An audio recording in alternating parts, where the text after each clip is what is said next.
Yeah, just drinking a little Knob Creek There you go. tonight. Brent, realized last time I called it Knob Hill. You know what is Knob Hill? Knob Hill Farms was. Oh, is it like a grocery store or something? Yeah, it was. I don't know if it still is a grocery store In the U.S. or Canada. I think it's Canada because I remember commercials. Knob Hill Farms. It was like a little jingle they had with it. Yeah. I have no idea. No. Well, that's what I got. Knob Creek. Knob Creek, baby. I'm low. I know. I gotta get Is that more. Is that the same bottle you bought like 3 months ago?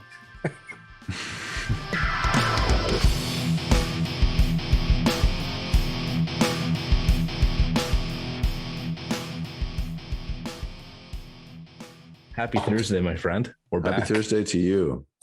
Thank you. Now listen. Yeah. I want to talk to you about a very important record today. Okay. I'm ready to talk. I'm ready to talk. That record is one of my favorite all-time records ever. Probably my favorite rock record ever. And one of my favorite recordings of all time. Better save the women and children first. That's it. That's it. Van Halen's Women and Children First. Just a thing of beauty. What a thing of beauty, man. Isn't it? This is, so I'm going to be honest. So I said that when I started Van Halen 2, I was kind of like, didn't really start out the way that I thought, I wanted it to. It got better. I had to listen to it a few times. I put on this album once and I couldn't turn it up any louder. Okay. Oh, really? Yeah. And I put I put it on. I was driving the back roads. Yeah. When I first put this on, right.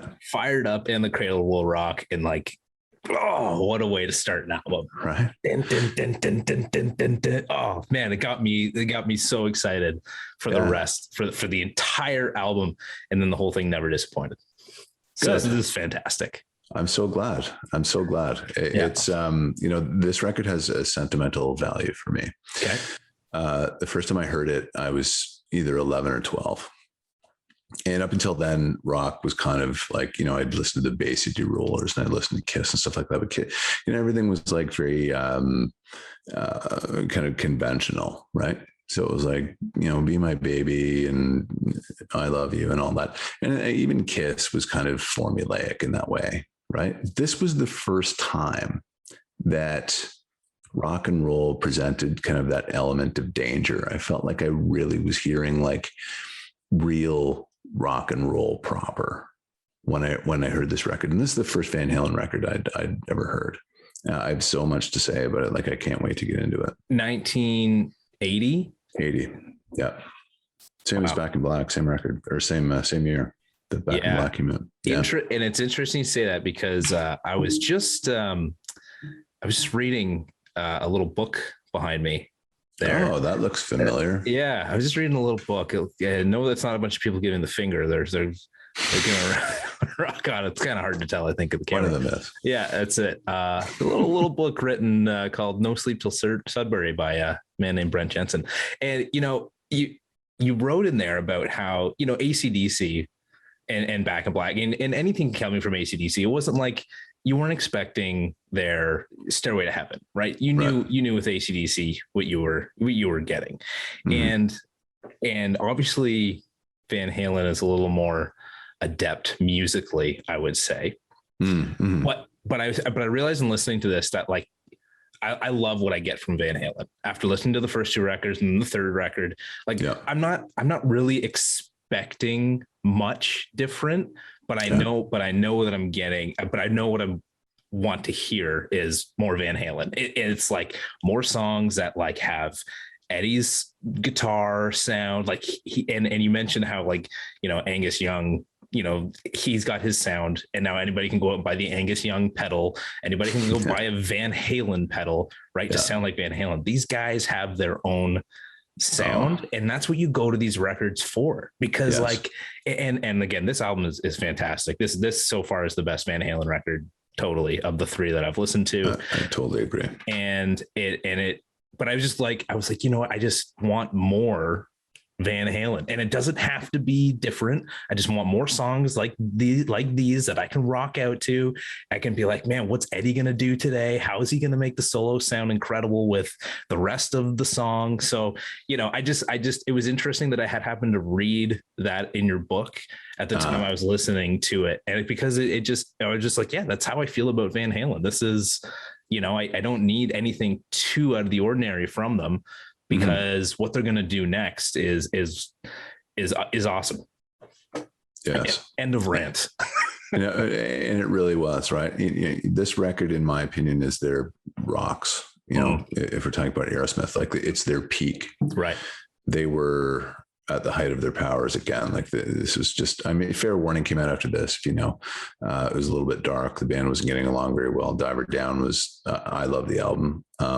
But it was kind of all over the place. There's a lot of covers on it. This record is the nexus of David Lee Roth and Eddie Van Halen together. And you hear that in Could This Be Magic, for example, there's so many magic moments on this record for me. Like they seem innocuous, but like little things that just kind of make you smile. Like, right before the solo in Could This Be Magic. So Dave is playing acoustic guitar, by the way. He's playing the rhythm guitar. And then you hear Eddie kind of, is playing like licks, right? Over top. Okay. Again, another one because I know Roth played Ice Cream Man. And now when we come to this one, I wasn't sure because it seems very technical, Could This Be Magic when they're ripping on it. So I just wasn't sure how involved, if he was playing at all during that song. It is him. Yeah. Wow. And so before the solo, Dave goes, it sounds like he says Edwin. He says Edward, and then the solo starts, and he says, "Thank you." It's such a Roth thing. So right? Cool. It's the coolest. Yeah. And I just, when I heard that when I was a kid, I'm like, these guys are having fun. Like, this is fantastic. Yeah. Even in this. Totally. And even in Everybody Wants Some, right? Like just the way that Roth is just, what is he doing? He's making noises, and it's like, that's like incredible. And they get it that again, it comes back to us and what we've said about them. And especially what you've said is like, these guys they don't care what people think. They're going to get in there, they're going to create what they want to create. And it's fucking fantastic. It really is. Yeah. It's funny that you mentioned that point, because that as an 11 or 12-year-old kid, that was the point on this whole record that I kind of focused on the most. Wow. Was the intro of Everybody Wants Some, because that jungle drumming is like, so you're kind of like, you're listening closely, and then you hear Roth, and I didn't know who David Lee Roth was. I didn't know, who Eddie Van Halen was. And I heard this guy sounding like Tarzan, like, bah, bah, bah, bah, bah. He was making all these crazy sounds. And I'm like, what is this? Like, what is this? Yeah. Because again, I'd heard like only conventional, Be My Baby songs. Right. Really. And so this was like an enlightenment for me. It was like somebody kind of opened this portal, and I could see through into what real rock was. And this was my first real taste. How did this fall into your hands? How did this record fall into your hands? I think that I borrowed it from somebody. I listened to the vinyl album, and I think that I borrowed it from a friend. I'm pretty sure. I was in grade 7, I believe. Wow. And it just like literally lifted me off the ground. It grabbed me by the shirt and lifted me off the ground. Now, what were you expecting? Because when I look at this album cover, this is not a rock and roll cover. This could have been a Van Morrison album. Yeah. When I look at this.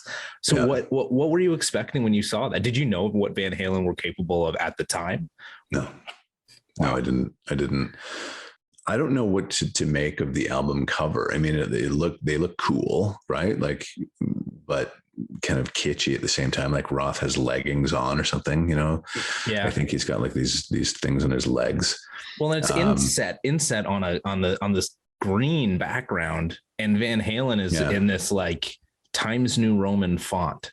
Right. I know. Yeah. They kind of deviated from this super cool VH, kind of heavy rock and roll look. Yeah. Yeah, that is interesting, isn't it? I don't know a lot about the design of the record, but that is a bit odd. That didn't occur to me. Yeah. But, interesting fact about the, I believe it's the back cover, Eddie Van Halen is pointing to the camera. And Valerie Bertinelli saw one of her friends, I think, had the record. And she said, holy crap, this guy's like really good looking. He's smiling and he's kind of pointing and he's got his guitar. And she wanted to meet him. And so she showed up at a concert and got, she was a big star at that time with them One Day at a Time, and accessed the backstage area and wanted to meet Eddie. And that's how they met, was her seeing that picture on the record. Could this be magic? Right. Or could this be love? It was love. That's cool. Yeah. Wow. That's really neat. Very neat. So what was your favorite song? Romeo Delight. Really? Oh, yeah. Yeah. Wow. And that's funny because it's even a heavier tune. Like I was listening to it and it's like it's sort of the chugging riff, It's not necessarily your swing rock. It's kind of a bit of a chugging riff. And I loved it. And I loved everything just about the song, the way that it kind of goes to this sort of quiet moment, the da-da-da, and just like again, like same thing with Aerosmith. You kind of didn't know where they were going to take you in a lot of their songs. It kind of just, you would find yourself in different places within the music. And I just loved the layers and the composition of this song the most. And I was just most excited when I heard this song kick off. Right. Yeah. So, a great example of the breakdowns that Van Halen was so good at. So, they would have after the solo a breakdown and you hear Anthony's, I think it's, how does it go? Like, feel my heartbeat. It just, there's this tension that kind of builds, and it's like, what are they? And then it just explodes into the chorus again. When I was a kid, I remember hearing that for the first time going, Jesus, man, like, what is this? Like, I've never been exposed to this stuff before. That's so cool. It's so cool. And the thing that kind of, occurred to me at that time was that it sounded like I was there in the room when they recorded this, right? Like, it's just four dudes hanging around. Oh, right? Yeah. And I could be sitting on the floor right in front of them. And I felt like I was. Yeah. Because the album is so accessible in that way. Yeah, that's exactly what I get. And was it take the whiskey home? Sorry, is that take your whiskey home? Take your whiskey home, which was also a fantastic tune. Exactly. You feel like in those songs, and we've talked about this a few times too, in sequencing. I love Get Your Wings, but I don't think that there's a better sequenced album out of everything we've listened to than this one. I'm so glad you said that, because I totally agree. I was thinking about that before we talked. Oh, yeah. I was looking at the track listing and I thought, like, the sequencing is absolutely perfect. You can't start this record with anything other than And the Cradle Will Rock. Right. No. And then right behind that, supported by Everybody Wants Some. Like, it's, we were talking earlier on an earlier episode about 1-2 punches and rocks. Yeah. Has Back in the Saddle and Last Child. And so it's a great 1-2 punch. Yeah. Right? But so is this. 100%. Yeah. Yeah. And you know what? Fools was good. I'm not a big fan of Fools. It was enjoyable, but I think that might be my least favorite on the album. If I had to pick one, right? If I had to pick one, it was that one. But I love the way that song starts off though. And yeah, it's very intimate. Yes. Yeah. And just like, and then I'm going to jump all over the place here, but then you go into, and then you get into Tora, which comes a bit later. Right. But this was cool because this was just kind of like it's just like, which goes into Loss of Control. Yeah. Which is like so cool. I don't know any stories behind these songs, but how they just determine how you like when you're writing these, and how are you determining that we're going to do this thing called Tora and it's going to lead into loss of control. And now, I mean, I have a feeling, I don't know, was that some kind of a war sort of background in terms, obviously Tora as that war movie. And then, they've kind of got this really kind of, I don't think it's funny. Well, I think it's funny, but I mean, it's like sort of like they're talking walkie-talkies back and forth to each other. It's hilarious. Yeah. That's a great part of the record. Like Tora is a Japanese word for tiger. And so that was the Pearl Harbor kind of attack code. So they said Tora just before they attacked. It was a surprise attack of Pearl Harbor. So that's where Tora comes from. And actually for those kind of hair rock devotees, the band Tora that came later, if you've heard of them, named themselves after the song. But yeah, so that song almost sounds like metal, right? Yeah. It starts and it's like, bah, bah, bah. And then you hear these like kind of tortured souls. It's Roth and Mike Anthony, like just kind of wailing, and it's weird because it's as close to metal as Van Halen gets. Yeah. And then you don't even really know that it segues into loss of control. I had no idea. It picks up and it switches. Yeah. Right? So Tora is not even really a full song. It's just kind of the intro to Loss. And then that's the cool part is when they start talking into these like CB radio things, right? And they're like, breaker, which is so, and again, for a kid, I'm like, what are these guys doing? And he's just, Mayday. You hear like, that's what I'm doing with my friends. What are they doing? They're grown men. Exactly. Yeah. And I'm just thinking like these guys they don't take themselves too seriously. They're having fun.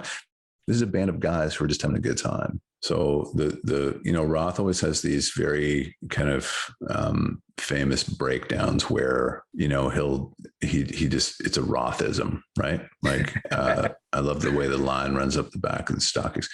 It's really cool because everybody wants some when those it starts out with that jungle music and all that stuff. And then those like chords come in. It's like curtains of like sonic punishment coming through the speakers. It seriously is like, right. Yeah. And then the song starts, but then in the breakdown, those reappear. And Roth starts to do this rap of like, where'd you get this shit? It's talking about dope. And then he goes to say, I like, and then bang, one of them comes in. Right. And then he's interrupted and he starts over again. I like the way the line runs up the back of your stocking and then bang, bang. But that's just this loose groove. It defines the record. And it's funny because you think about Roth and you think like he seems like he's this kind of posturer. It's an interesting blend because he's kind of clowny at the same time, right? He's self-deprecating. Yeah. He's I don't know if this feels like the wrong word, but juvenile, right? He's kind of kiddish, right? Like he's totally. Just, and that's his attitude, and that's what he brings in those moments. Totally. Yeah. And he's like, Roth is I don't know if you know anything about him. Like he's a lunatic. Is he? Like, he really is. He looks like one. Yeah, no, I don't know much, but he definitely looks like the kind of guy where you'd be like, you're nuts. I love him. Like, I think he's fantastic. Yeah. There's many Roth stories, but one of the coolest ones for me is he used to, when they went on tour, when they were massive, in the early 80s, he used to bring a 10-speed bike with him on tour. And after all of the frivolity that went on backstage at like 4 a.m, he would get on his 10-speed bike and tour the city that they were in that night.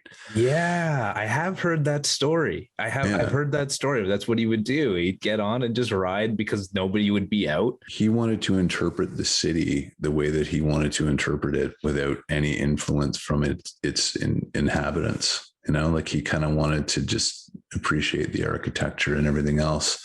Like there's such a brilliance to that, and there's such a brilliance to a mind like that, when underneath everything, it just makes so much sense. I don't know why it does, but it just does. It just makes sense that there would just also be this idea of like that he would go and do that. He'd be somebody that would be like, I'm going to go to the MoMA tonight. Yeah. And, on his bike. That's right. Exactly. Hope you brought a bike lock, David. Yeah.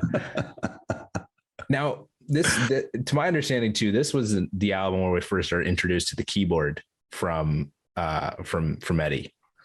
So this is the intro to "And the Cradle Will Rock" is actually an electric piano run through a Marshall. Crazy. Yeah, it's not what a guitar. What I thought was a riff, but like what a wicked intro. And I know it's played right through a piano. Mm-hmm. Until I heard that, I was convinced it was a guitar.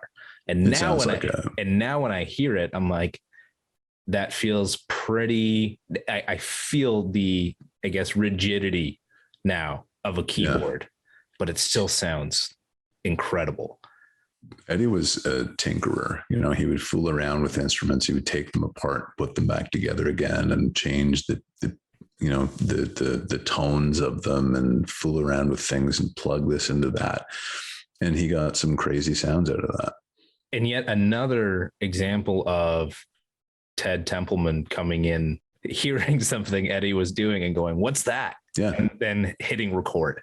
Yeah. Like it just, I mean, it's so crazy. It just feels like it has so many great songs and moments in music begin. Yeah. Is just a producer recognizing what a musician is doing. And you know, not to take anything away from Eddie. I mean, he's the one that kind of figured this stuff out and would do it. But I mean, to have a producer like that recognize that we need to do something with this is just, it's gold. Yeah. No guitar kind of histrionics on this, really, right? No Eruption, no Spanish Fly, no Cathedral.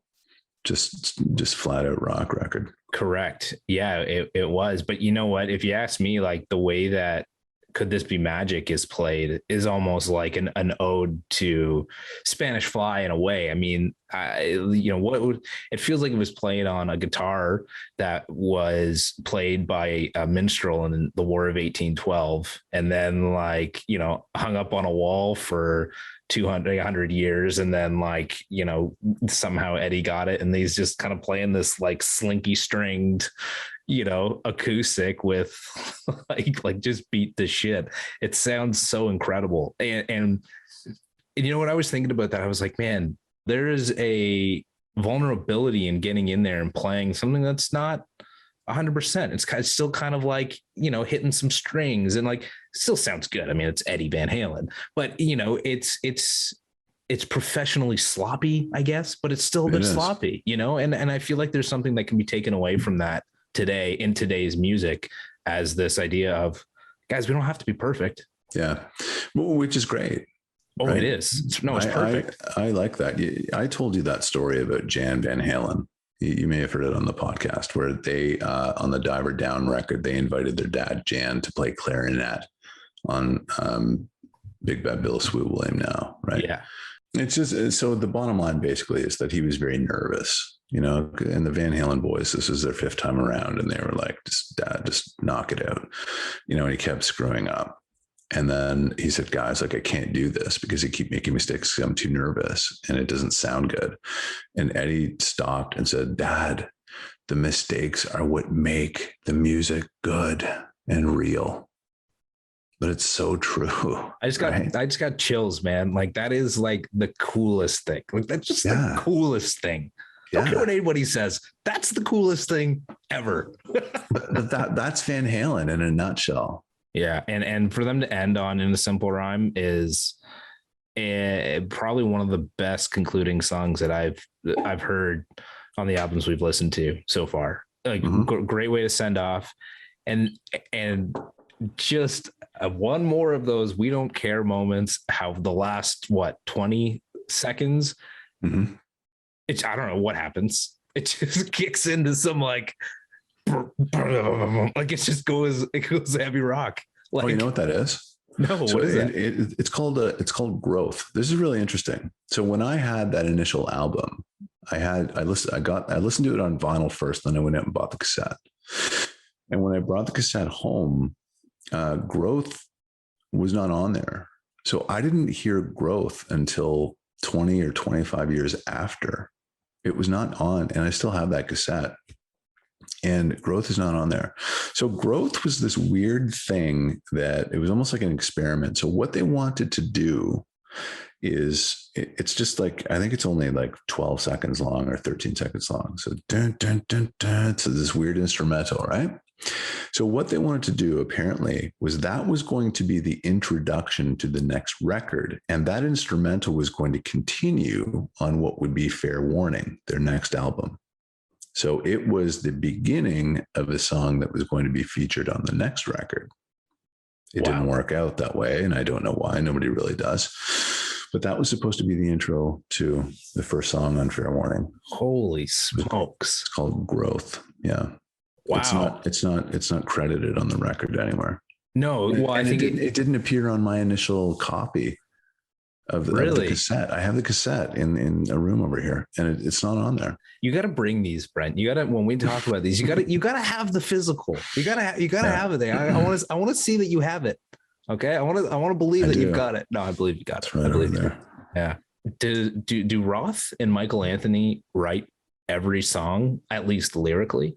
I think most of the lyrics were Roth. Okay. And a funny thing about that is that Ed didn't know most of the lyrics. He didn't know what the songs were about, but he didn't pay attention to that. Yeah. So it was Roth's job to provide words to Ed's music. And so according to Ed, he said, I didn't even know what most of the words were to the songs until much later. I just didn't pay attention. There was he filled in that part of the song, and I did my part of the song, and I never just didn't. I just want to go back here. I'm just pulling something up here real quick, which is why. Okay, so I don't understand this. Well, I seen a lot of people take a ride on a moonbeam. Yeah. Spent a lot, got lost in the jet stream. What does that mean? It doesn't mean anything. It means nothing. And I love it. So these are lyrics from Everybody Wants Some. Yes. I love the opening. You can't get romantic on a subway line. Conductor don't like it. Says you're wasting your time. You wasting your time.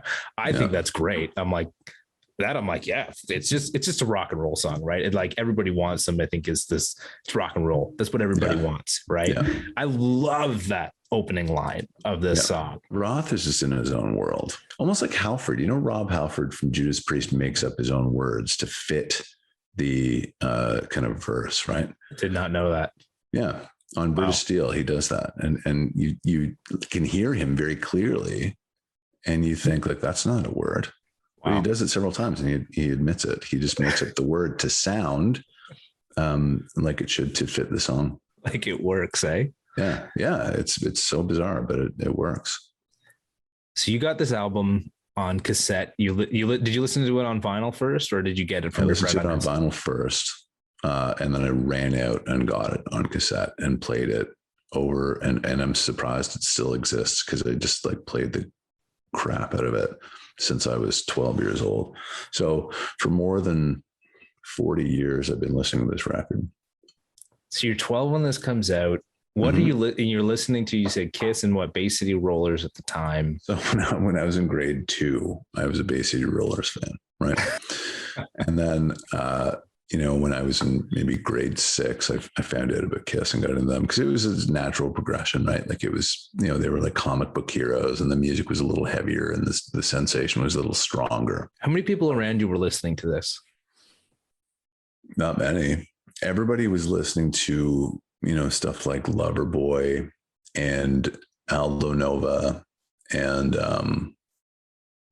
stuff like, or pop, whatever the 45s were. Like, it was a weird time because that was like late 70s, right? So there was disco, there was punk, there was new wave coming in. So there's a lot to choose from, but there wasn't, rock at that time was super strong. There was Cheap Trick, there was Blondie, there was Steve Miller, Kiss, AC/DC, Van Halen. There's just a lot to choose from, but not a lot of people were listening to it. So what are you schooling me in next week? What am I listening to? What is coming up for Mr. Huard to listen to for the first time? Okay. So I was thinking about two things. All right. Okay. But the first thing is not, it's kind of greedy. I love Van Halen. I would love for you to finish out, that succession of Fair Warning and Diver Down, but then we're going into like 5 and 6 records. Okay. Mm-hmm. So let's kind of take that and give it more thought, because alternatively, option B is for you to listen to one of the other classic rock records of all time, one of my absolute favorites, and that is Sticky Fingers by the Rolling Stones. Ah, okay. Mm-hmm. Yeah. What do you think of that? I do like it. You know what? I think that'd be great. I know songs off of Sticky Fingers, but I don't believe I've listened straight through beginning to end that album. And I'll tell you, when you listen to the full record, the singles sound different. Brown Sugar. Okay. Yeah. Right. You might know Wild Horses. Okay. Yeah. Those two. Yeah. But when you listen to the album in the context of the album, those songs will sound different. And I know that sounds funny, but you'll know what I mean when you sit down and shut the door and turn everything off and just take the album in. Yeah. I mean, those are some great tunes on Sticky Fingers. I'd love to get into a Rolling Stones record, but I'd also love to kind of like listen to what comes next after Women and Children First. Right. Okay. So how about we do this? Why don't we finish out the Roth era Van Halen records all in one episode? So, because remember I was talking before about how when you put all those albums together, they kind of tell a story, right? Intentional or not. Yeah. So what we could do, instead of doing each album by itself, we'll finish out the Roth era by talking about all three of those records in the context of how, the band kind of just fell apart. Oh, I love that. So we'll do Fair Warning, Diver Down, and 1984. Correct. And in one shot. One shot. Yeah. And we'll finish out the Roth era Van Halen. I love that idea. One episode. Does that work? I love that idea. I love it. Let's do that. Yeah. Let's do that. And then after that, we'll move into some Stones. Well, Brent, thanks for the introduction to Van Halen, man. These 3 albums have been like, just, I mean, I won't say life-changing. Like my 2 kids are life-changing, but Van Halen is like, Van Halen's pretty close. Pretty close. Pretty close. I love these, man. It's pretty close. These are fantastic. So I as I said, I'm thrilled that, you got this much out of it. And these records, as I was saying at the top of the show, that like they have sentimental value to me. Right. So, it's a thrill to see that you're actually getting something worthwhile out of this. So really cool for me. Thanks. You know what I was thinking about when you mentioned the sentimental value of this album? My sentimental value albums were Backstreet Boys, NSYNC, and Hanson. I think. Just cut the show. Stop talking. We'll catch you next Thursday. Thanks, bud.